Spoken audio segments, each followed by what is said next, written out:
नमस्कार साथियों, आज हमारे साथ हैं advocate Bharat Bhushan Gurjar, Punjab and Haryana high court Chandigarh. आज हम इनसे यूजीसी को लेकर बात करते हैं। सर, ये जो यूजीसी सरकार लेके आई है, जब 2012 में था तो 26 में इसकी क्या जरूरत पड़ी? सभी साथियों को नमस्कार। बहुत ही रेलिवेंट क्वेश्चन है और आज की ज़रूरत के हिसाब से आपने बहुत अच्छा मुद्दा उठाया, क्योंकि इसको लेकर विवाद बना दिया गया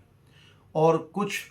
जिनकी मानसिकता मनुवाद और ब्राह्मणवाद की है और जो इस देश पर सिर्फ दबाने की नीति करते हैं, ऐसी राजनीति करते हैं कि कुछ लोगों का, पूंजीपतियों का, सामंतवादियों का भला हो और जो आम नागरिक है, जो यहाँ का मूल निवासी है, उनका हमेशा दबाने का, शोषण करने का ये काम करते हैं। इस बिल की ज़रूरत इसलिए पड़ी क्योंकि 2012 का जो बिल है उसमें SC ST कवर था, उसका स्पेक्ट्रम कुछ लोगों तक ही सीमित था। अब OBC को भी इसमें जोड़ा है, इसमें महिलाओं को जोड़ा है, दिव्यांगों को जोड़ा है। बहुत ही बढ़िया बिल है। अगर मैं देखा जाऊं तो आफ्टर ए ग्रेट सर्वे, जिन्होंने सर्वे की है उन्होंने बहुत अच्छी रिपोर्ट दी। उन्होंने बताया कि 118% लगभग 5 साल के अंदर भारतीय जो बच्चे हैं उनके अंदर इस प्रकार का भेदभाव के केसेस आए हैं और उन्हें जातीय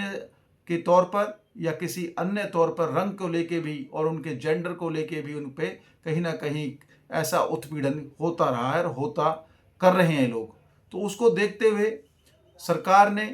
अभी जनवरी में ये बिल जो पास किया और ये लागू हुआ, जिस पर आप देखेंगे कि समाज के कुछ, ज़्यादा नहीं, सिर्फ 10 से 15% लोगों के जो नामुंदे हैं, उन्होंने, चाहे वो ब्यूरोक्रेट्स है चाहे राजनीतिक दल के लोग हैं, उन्होंने छोटे छोटे जगह पर हर स्टेट के अंदर इस प्रकार का विद्रोह किया और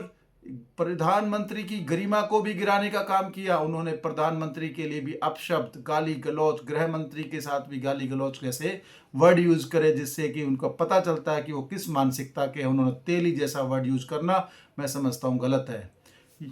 आज जब देश को हम बराबर समझते हैं और देश बराबरी की तरफ चल रहा है, सबको पढ़ने का अधिकार है, स्वतंत्रता है, सबको यहाँ जीने का अधिकार है, हम किसी भी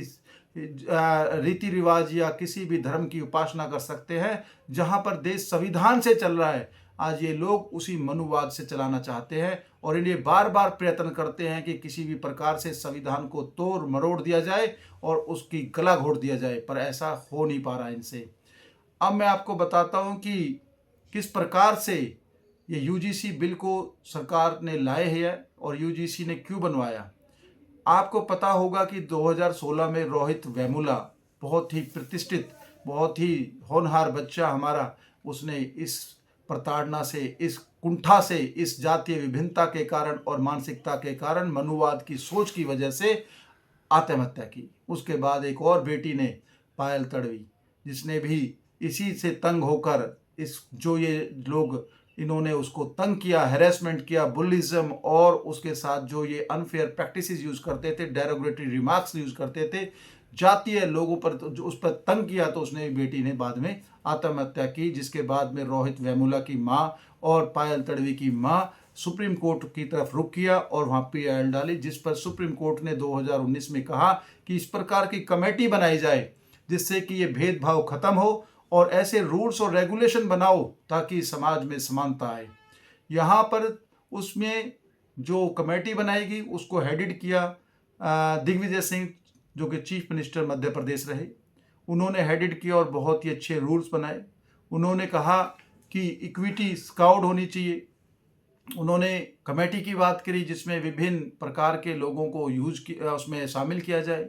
उन्होंने कहा कि इसकी रिपोर्ट बहुत जल्दी दी जाएगी और अगर किसी प्रकार का डिस्क्रिमिनेशन होता है तो जो वहाँ पर कॉलेज है, यूनिवर्सिटी है, जो संस्थान है,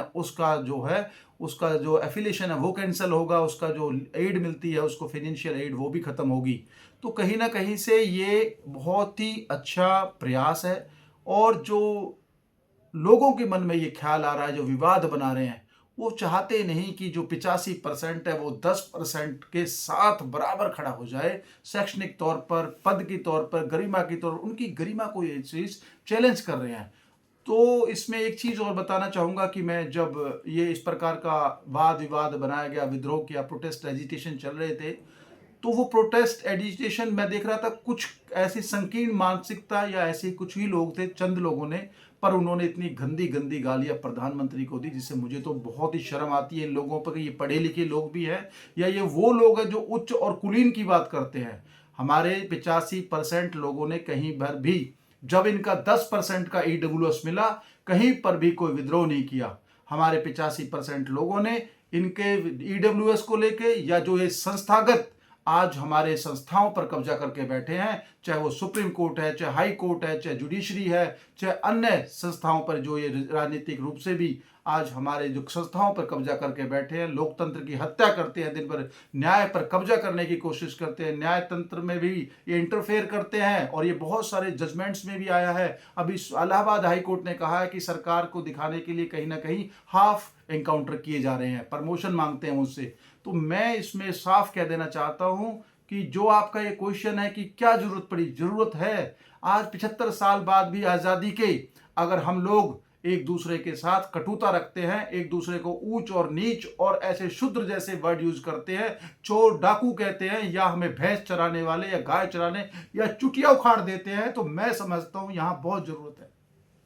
क्या ये समाज के लिए लाभकारी है या विभाजनकारी? देखिए, कोई भी रूल्स और रेगुलेशन बनाए जाते हैं तो समाज को संचालित करने के लिए बनाए जाते हैं ताकि समाज सभ्य तरीके से चले। और समानता की जो बात है वो बाबा साहब अम्बेडकर के संविधान में आर्टिकल 14 में लिखा हुआ है। उसमें स्पष्ट लिखा हुआ है कि देयर इज नो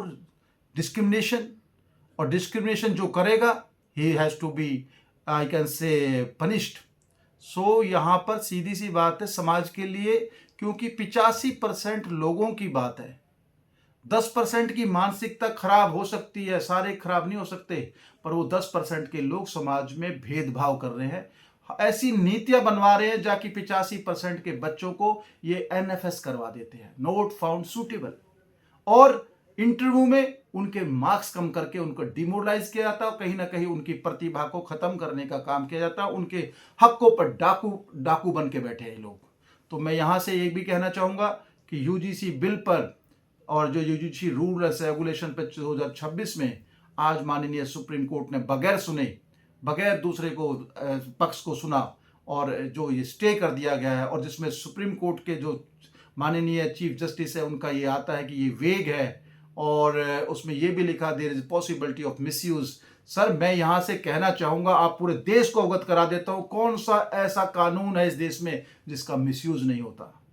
चाहे वो अगर देखा जाए तो 498 डीवी एक्ट, आईपीसी, हर कानून का मिसयूज यहां पर होता है, और there is a possibility of use and misuse. जहां यूज होगा वहां मिसयूज भी होगा, but we have to put stringent और ऐसे एफर्ट्स पुट करने चाहिए कि ताकि जो मिसयूज कर रहा है उसका भी आप कानून के द्वारा उसको सजा करवाने का काम करें। पर बात यहां है, क्यों ऐसी फाइंडिंग आई